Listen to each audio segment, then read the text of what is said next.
the chase and the hunt, and I set the pace when I'm running. I always take what I want and I always give it 100. Don't need a bank, no I'm funded. Play the game like it's nothing. I'm always thankful for something. Don't take for granted, stay humble. Now wake up! It's time to look at the enemy. Look in the mirror if he is no friend to me. It's not working out, maybe it's the chemistry. It's time to break up so I can make a better me. Better believe in your mind, cause it's everything. You can mold, shape, find almost anything. All it takes is some time and some clarity to find your identity. It's mind over everything.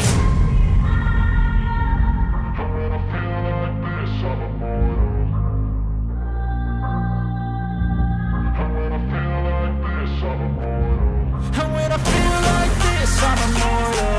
When I feel like this, I'm immortal. When I feel like this, I'm immortal.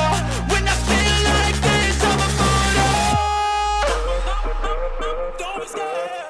Just open up. Don't be scared.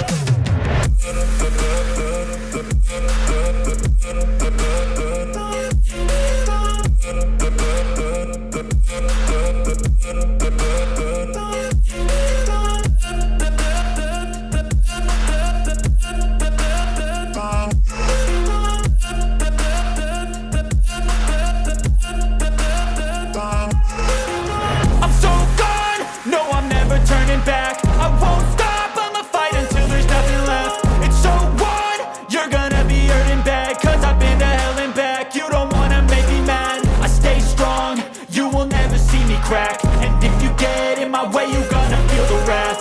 Gotta say it to my face while he's looking back. Mirror breaks after math, when I hate I attack.